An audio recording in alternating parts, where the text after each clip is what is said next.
도쿄올림픽 체조 도마 종목에서 신재환 선수가 시원한 금빛 착지로 국민들에게 큰 기쁨을 안겨줬습니다. 부상을 딛고 투혼을 발휘한 신재환 선수의 오늘이 있기까지는 교회 권사인 할머니의 기도가 있었습니다. 민주화 투쟁 중인 미얀마 시민들이 군부의 탄압에 더해 코로나19 대확산으로 큰 어려움을 겪고 있습니다. 한국기독교교회협의회는 즉각적인 코로나 휴전과 국제사회의 인도주의 지원을 촉구하고 나섰습니다. 서울 은평구에 있는 서울기독대학에서 폭행 시비가 불거져 논란입니다. 일부 교수는 이강평 총장에게 폭행을 당했다고 주장한 반면 이 총장과 학교 측은 폭행은 전혀 없었다고 부인하고 있습니다. 더불어민주당 이낙연 전 대표가 한국기독교교회협의회와 한국교회 총연합을 차례로 방문했습니다. 한교총 소강석 공동대표회장은 코로나19 방역 지침과 관련해 교회 규모에 따라 대면 예배 참석자 수를 조정하는 방역의 형평성을 지켜달라고 말했습니다. 여러분 안녕하십니까? CBS 뉴스입니다. 신재환 선수가 도쿄올림픽 체조 도마 종목에서 시원한 금빛 착지로 국민들에게 큰 기쁨을 안겨줬습니다. 부상을 딛고 투혼을 발휘한 신재환 선수의 오늘이 있기까지는 교회 권사님인 할머니의 기도가 있었습니다. 송주열 기자가 보도합니다. 신재환 선수 할머니 이영분 권사는 손자의 금메달 낭보에 하나님께 감사 기도를 드렸습니다. 진짜 하나님 앞에 영광. 진짜 너무너무 감사한 거예요. 그거라면 착취할 때 실수를 많이 하잖아요. 아휴, 그 착취할 때 너무 그냥 떨리는 거예요. 이영분 권사는 국가대표 체조 선수 이전에 눈에 넣어도 안 아픈 손자가 올림픽 성적을 떠나 하나님께 영광을 돌릴 수 있기를 기도해 왔습니다. 체조계 일각에서는 신 선수의 깜짝 금메달에 흥분을 감추지 못하고 있지만 손자의 부상 투혼을 잘 아는 이 권사는 말없이 눈시울을 붉혔습니다. 허리 부상으로 선수 생명에 위기가 찾아왔을 때, 고등학교 재학 시절 슬럼프로 체조를 그만두려고 했을 때의 손자 모습이 주마등처럼 스쳐 지나갑니다. 이 권사가 할 수 있는 것은 안쓰러운 손자를 위해 기도에 무릎을 꿇는 일이었습니다. 주사를 맞아도 더 아파서 할머니 이제 주사 못 맞아요 그러더라고요. 그래 운동하러 가는데 그래 내가 저 하나 가서 마음 편하게 해야 하나님이 함께 하시는데 뭐가 걱정이야. 그래서 열심히 하면 돼. 그래서 하나님께 영광 돌리자 우리. 노심초사 손자의 금빛 착지를 응원한 이 권사는 이제야 웃으며 애틋한 할머니의 사랑을 전합니다. 할머니 너 위해서 얼마나 기도했는 줄 아냐? 이제 앞으로는 네가 더 열심히 하나님 섬기며 너 하고 싶은 대로 해. 열심히 살아 이제 앞으로. 잘했어 우리 재환이. 고맙다. 고맙다. 사랑한다. 신재환 선수의 선전에는 신 선수 가족이 출석하는 교회 교우들의 기도도 큰 힘이 됐습니다. 1985년부터 신앙심이 두터운 신재환 선수 가족을 지켜본 조이풀교회 이관영 목사는 가족 일처럼 교우들과 함께 신재환 선수의 선전을 기도했습니다. 사실 이관영 목사는 1986년 서울아시안게임, 88년 서울올림픽 때부터 지난 2018년 평창 동계올림픽에 이르기까지 기독 선수들을 위한 기도 사역을 펼쳐온 국내 스포츠 선교의 산 증인입니다. 최근에도 진천 선수촌교회와 협력 관계를 유지하는 등 스포츠 선교에 남다른 애정을 갖고 있는 이관영 목사는 자신이 심호하는 교회에서 올림픽 메달리스트를 배출해 감회가 남다릅니다. 감개무량하죠. 이제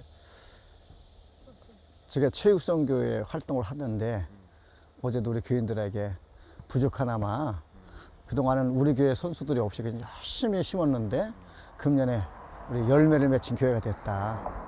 그래서 너무 감사하고 고맙죠. 고질적인 부상을 딛고 투혼의 금빛 착지로 국민들에게 큰 기쁨을 선사한 신재환 선수. 신재환 선수 뒤에는 신 선수를 응원하는 할머니를 비롯해 많은 기도의 동역자들이 있었습니다. CBS 뉴스 송주열입니다. 민주화 투쟁 중인 미얀마 시민들이 군부의 탄압에 더해 최근 코로나19 대확산으로 큰 어려움을 겪고 있습니다. 한국기독교교회협의회 NCCK는 즉각적인 코로나 휴전과 국제사회의 인도주의 지원을 촉구하고 나섰습니다. 오요셉 기자입니다. 미얀마 민주화 운동에 대한 군부의 폭력적인 탄압이 계속되고 있는 가운데 최근 미얀마의 코로나19 확산세가 심각한 상황입니다. 유엔 등 국제사회는 확산세가 지속된다면 미얀마 인구 6천만 명 가운데 50%가 코로나19에 감염될 것이라고 전망하고 있습니다.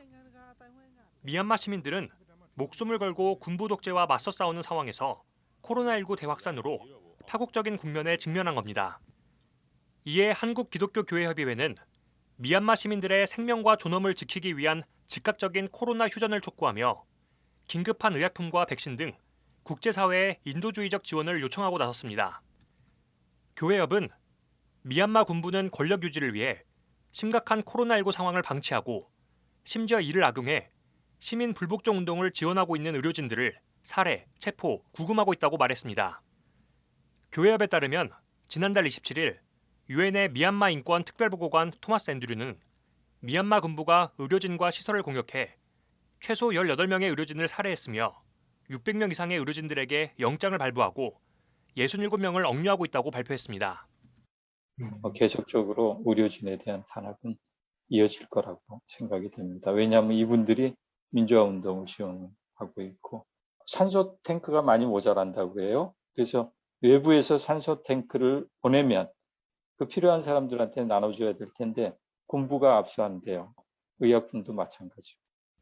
교회협은 한국 정부와 시민사회, 교회를 향해 미얀마의 코로나 휴전이 성사될 수 있도록 최선을 다해줄 것을 요청했습니다. 또 유엔 안전보장이사회 등 국제사회는 코로나 휴전을 강력하게 추진하는 동시에 의료 지원과 백신 보급에 즉각 나서야 한다고 주장했습니다. 그러면서 본질적인 사태 해결은 미얀마 군사 정권의 퇴진이라며 군부를 향해 모든 전투와 시민들에 대한 탄압을 중단하고 의료진의 안전한 의료 활동을 보장하라고 촉구했습니다.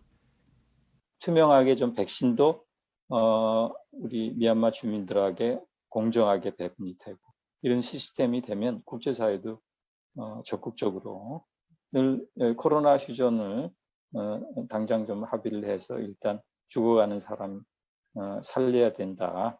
즉시 물러나서 민간정부가 들어와서 모든 국민들의 신임하에서 신뢰 속에서 코로나 퇴치를 같이 하는 게 가장 중요한 원칙적인 방법이지만 교회협은 일본과 대만, 북미의 아시아태평양 포럼 소속 교회들과 함께하고 있는 버마 플랫폼을 통해 의약품 등 긴급 지원 활동을 펼쳐나갈 계획입니다. CBS 뉴스 오요셉입니다. 서울 은평구에 있는 서울기독대학교에 폭행 시비가 불거졌습니다. 일부 교수는 이강평 총장에게 폭행을 당했다고 주장한 반면 이 총장과 학교 측은 폭행은 전혀 없었다고 부인하고 있습니다. 이순규 기자입니다. 그리스도의 교회협의회 소속 신학교인 서울기독대학교에 폭행 시비가 논란이 되고 있습니다. 일부 교수들이 이강평 총장에게 폭행을 당했다는 겁니다. 사건이 벌어진 건 지난 3월 이강평 총장과 교수들이 회의를 하던 도중 학내 문제로 논쟁과 고성이 오가면서 혼란스러운 상황이 벌어졌습니다.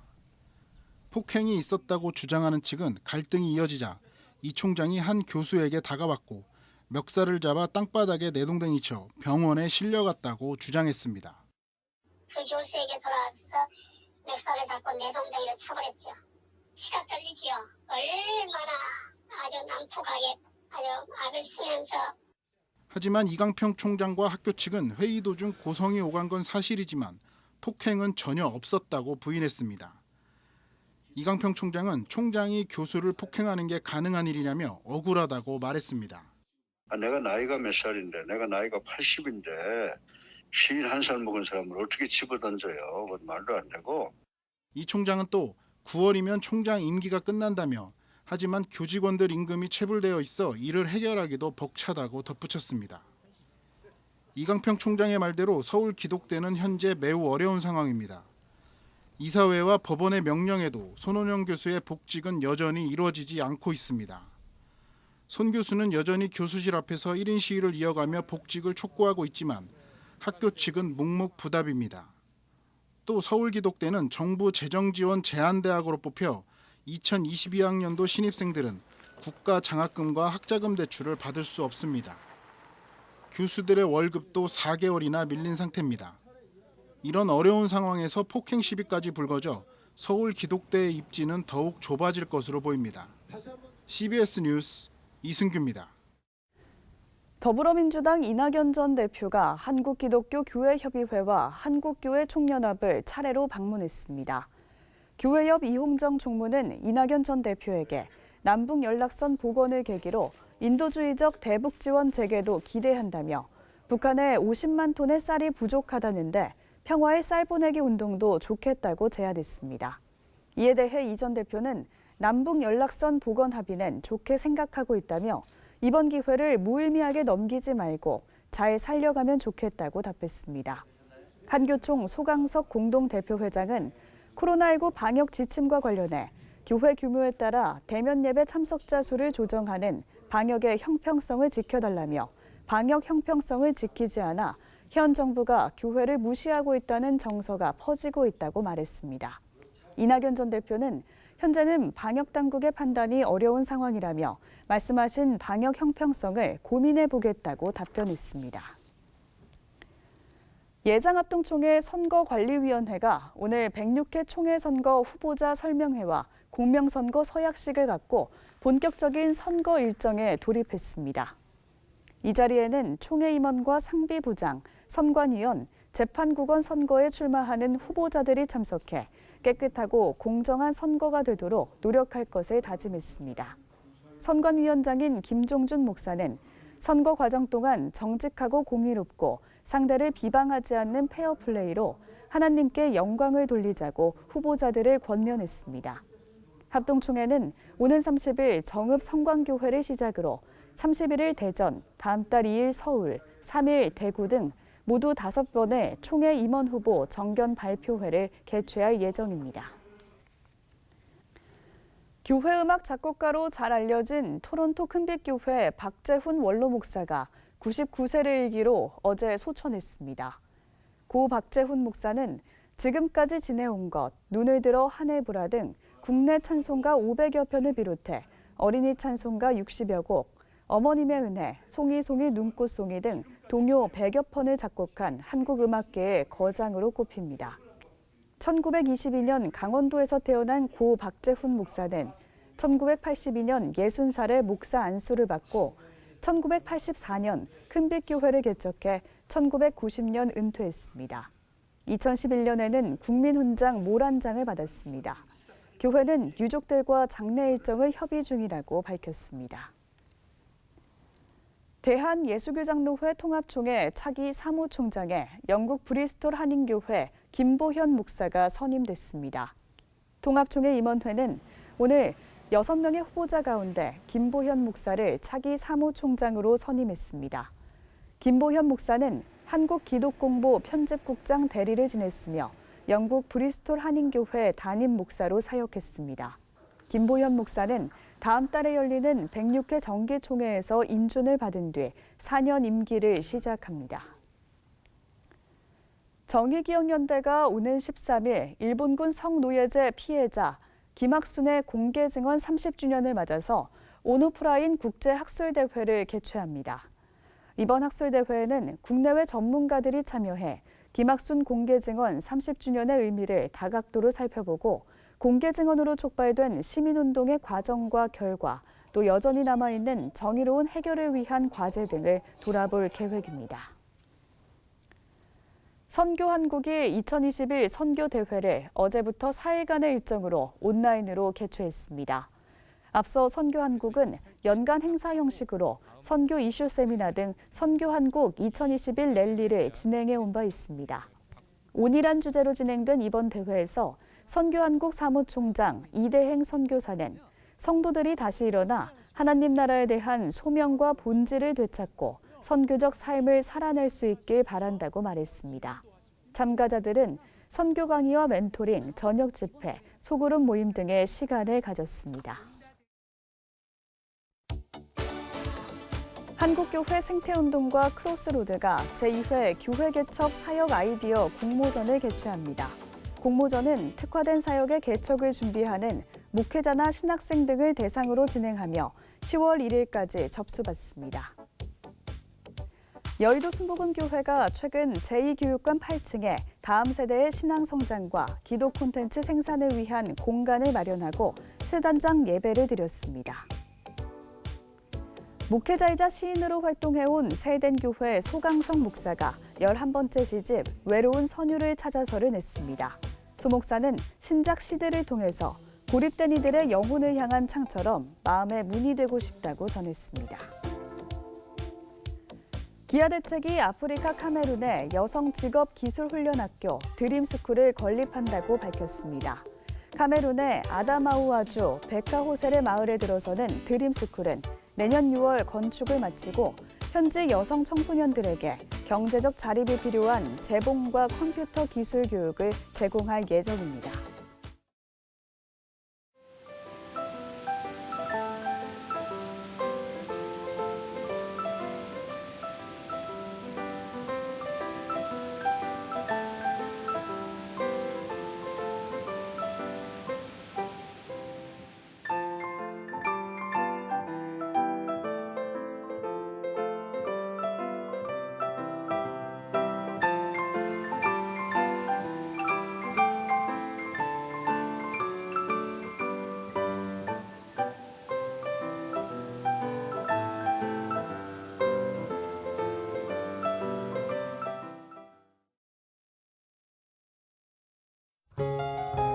전국에 폭염특보가 발효된 가운데 내일도 곳곳에 천둥, 번개를 동반한 강한 소나기가 내리겠습니다. 비는 아침까지 이어질 것으로 보이며 낮 기온이 크게 올라 무더위는 계속되겠습니다. 내일 아침 최저기온은 22도에서 27도, 낮 최고기온은 31도에서 35도로 예상됩니다. 오늘 준비한 소식은 여기까지입니다. 함께해 주신 여러분 고맙습니다.